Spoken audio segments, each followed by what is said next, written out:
Hello from the overpass at the Burlington GO station. I'm heading to Toronto today for an adventure. The next train arrives in about 10 minutes, so I will jump on that one and head to the city. I apologize if I sound a bit froggy. So what I do when I come to the GO station is go right to the end of the platform and jump on one of the first coaches to save a bunch of walking later. Before I left, my mom was like, "Are you sure you don't want to wear a jacket? It's pretty windy out." I said, "No, I'll be fine, Mom." I regret saying that I will be fine. It is very, very cold. Walked by some guy down there wearing a t-shirt.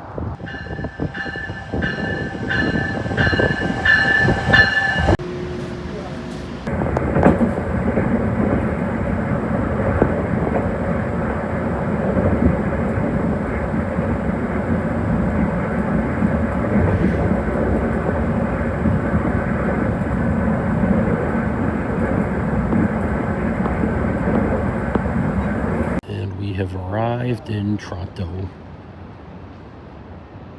Looking at the statue of Winston Churchill right behind City Hall. So I'm in Toronto for the Alan Doyle concert at Massey Hall.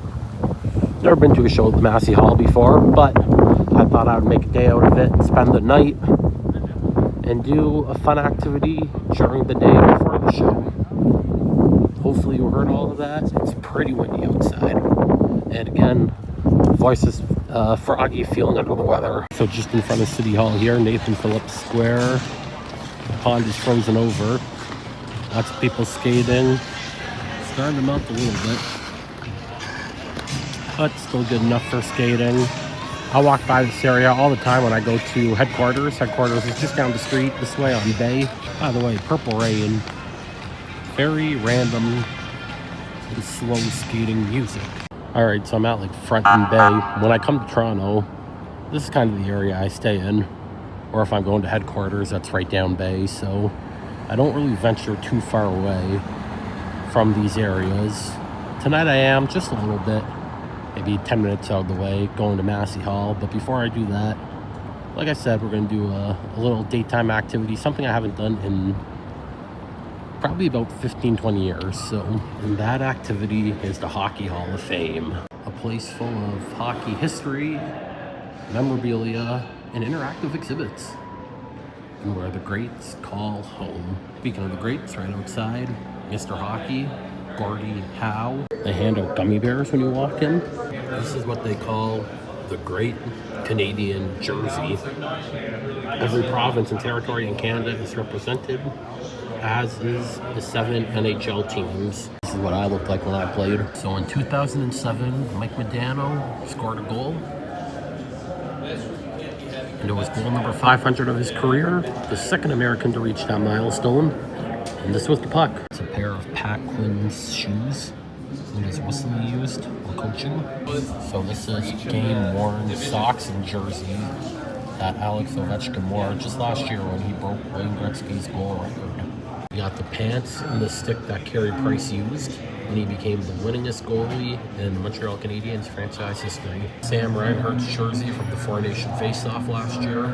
We got a bunch of game-used pucks from the Four Nations Faceoff. So each display case here represents one of the divisions in the NHL. So 4 display cases, 4 divisions. Almost lost my trail of thought there. Chris Chelios jersey, I heard that guy's a bit of a nut job, to put it kindly. I mean, this video could be 3 hours long if I wanted to showcase all the different artifacts and memorabilia. Obviously, I'm not going to do that, so I might just pick out some that I find interesting and leave the rest for you all to come and experience for yourself. So in 2013, when the Blackhawks won the Stanley Cup, Patrick Kane, a few weeks later, appeared on stage with Jimmy Buffett. And Jimmy Buffett altered the lyrics of Margaritaville for him. Wasting away in Blackheart-Reedaville, searching for my lost hockey inner child. Some people claim there's a slap shot to blame. All I know, this town's going wild. I like that. I wonder if these are Uncle Nick's pads. So Gordie Howe used a stick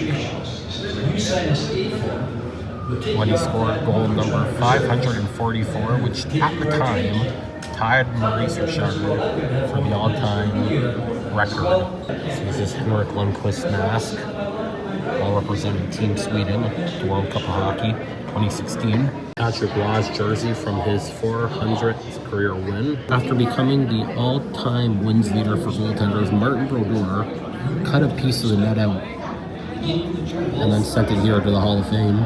Anyone remember the Jaromir Jagr Dallas Stars era? How long was he there for? I don't remember. I don't remember him being there for particularly long, but I could be wrong about that. Jersey worn by Red Kelly in 1967, which the last time the Toronto Maple Leafs won the Stanley Cup. Look at this chest protector. Good Lord. Could you imagine me wearing that when I played? Shots would not feel too good. That's a good logo. RIP. This is what a trade agreement from the 70s looked like. It's when Glenn Sather got traded. Sather? I don't know how to say that name. It's the last goalie stick ever used by Ken Dryden. Also, Mike Bossy All-Star Game jersey. Look at those skates. Ooh. Did Austin Matthews wear these gloves? It says number 34. It's upside down, but it says number 34. This is the outfit that Mike Babcock wore during the Winter Classic. Fedora hat and big coat. This is Gordie Howe's jersey from his 26th season that he played in the NHL. It's like a scene out of Scream. Whoa, I didn't know Chewbacca was going to be inducted into the Hockey Hall of Fame. So the reason it's all Blackhawk, Red Wing, and Ranger stuff in this area is it's because it's their centennial. 100 seasons in the NHL. Let's go look at the Montreal Forum. And it's basically a recreation of their locker room. Some of the great stuff played. 31 years of age. Maple Leafs would be looking for their forthcoming sixth season. Maurice Richard. Look at the gloves that he used. The skates. They didn't even have helmets back then. Got the pants back there. It's very cool. It's kind of like an NHL locker room, right? You have all the tape in the middle for the players to grab. So you look at these pads in front of Patrick Roy compared to these pads in front of Ken Dryden. These skates are something. See, I'm sure it's better than getting a puck right off the nose, but I don't know how much protection this helmet would have given. Same with the chest pad. Bob Gainey, Larry Robinson, I believe both of them ended up coaching the Habs. Anyone remember this jersey that the Anaheim Ducks used to wear? I really like this jersey. I like the color scheme. Skates worn by somebody named Clint Benedict.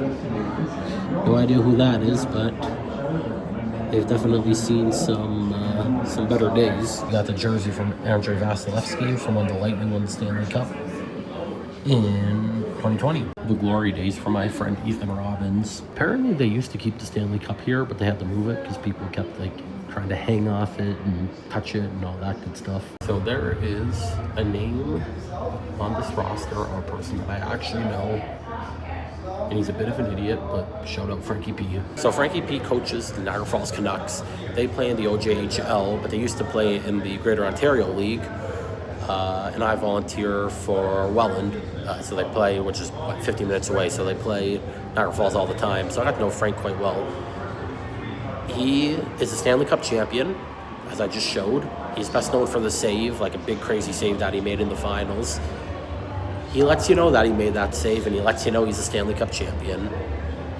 Shout out Frankie P. Bit of a clown. And he'll never see this video, so I don't really care to call him that. Look at these sticks. What the fuck? How does anybody use these? They're like branches. Look at this old school Zamboni. I like that. Try to be like football for a little bit. Put the number on the front of the jersey. Khaki shorts, his pants, why not? That's what the seats looked like in the first ever arena in Detroit. Got a piece of the original Boston Garden, which operated for a long time, 1928 to 1995. The Coachella Valley Roadrunners. I assume this is from their Pride Night, but I do want to say the logo and the name is sick. Haley Wickenheiser jersey. She's actually an assistant GM for the Toronto Maple Leafs now. Canadian Women's Hockey League. This was like the precursor to the PWHL. My cousin actually played in this league. Markham Thunder, I believe she played for, won the championship. It was like the last year of the league, or like one of the last couple of years of the league. Easton Cowan, 20 years old, already has a piece of memorabilia in the Hall of Fame. This is the stick he used during the Memorial Cup final last year, where he scored the game winner. They do have an interactive exhibit. They have like a shootout.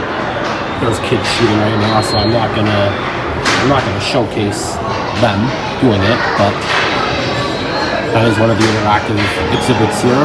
As is the goalie challenge, where it's basically the opposite. Pucks come flying out, and you gotta make the save. So small world here. This jersey is from a Batman-themed night that the Toledo Walleye did. Now the Toledo Walleye, my uncle was basically, maybe still is, the face of that organization. Played when they were the Storm, coach, director of hockey operations for a long time. He now scouts for Nashville, but yeah, that was his organization for a long time. Second home for our family for sure. An acrylic puck signed by Connor McDavid, and those are his Jet Speed skates too. Signed. There's his autograph right there. And I'm not kidding, they are called Jet Speed skates. This is my favorite room. A bunch of different goalie masks. Heaven is a place on earth. Thomas Vokoun, I have his autograph. Dwayne Rolson played for the New York Islanders. I don't remember that. We know Dwayne Rolson played well. I don't. My aunt and uncle do, though. How to do a double take here, because this looks exactly like a mask that I used to have when I played. It's supposed to be a scary moon, I think. I mean, what are we even doing here with this one? Justin Pogge, when he played for Team Canada, 2009 World Juniors. Ed Belfour, when he played for the Toronto Maple Leafs. I mean, this one's just kind of badass. From Jerry Eliano or something. 1986 Thunder Bay Bombers. I don't even know what league that's in. Oh, it's Youngblood. It's a film. It's a film. Jonathan Quick mask from his very short tenure with the Vegas Golden Knights a few years ago. It says Quick right on the front. Mask from Curtis Joseph, who I also met one time. Then you got a whole display of hockey and movies. You got the Mighty Ducks, obviously. Slapshot. They also have the TSN broadcast zone. Got it down here where you can be on Sports Center. So up here are a bunch of broadcast booths that you can call a kind of play-by-play of legendary moments. I'm not doing it myself though, because obviously not feeling the best, voice a little froggy. Try to protect that a little bit. One creepy mascot. It's kind of a cool, like these are kind of cool displays, right? You got the NHL team, then you got the AHL team, then you got the ECHL team. I'll be honest, I didn't know that Paul Coffey was a Pittsburgh Penguin before today. I thought he was an Oiler, that was it. Seattle Kraken jersey worn by Alex Barry Boulet. I don't even know who that is. Could just be the lighting, but doesn't the Vegas Golden Knights jersey look like it sparkles? I think it'd be pretty fun to look at all the nameplates and see what players or how many players are still active in the league, and if they are still with the team that corresponds with the piece of memorabilia. For example, this is a Winnipeg Jets jersey worn by Blake Wheeler. I think he might be retired now. If he's not, he plays for the Rangers, so I think. Don't quote me on that. Skates worn by Alex Ovechkin. How can I tell? Ovi. Just like my favorite type of beer. Florida Panthers Stanley Cup ring from last year. This is Matthew Tkachuk's milk card. How weird. Here's what the gold medal looks like from 2014 in Sochi. This is really cool. This is the torch from the 2002 Olympics that USA walked in with.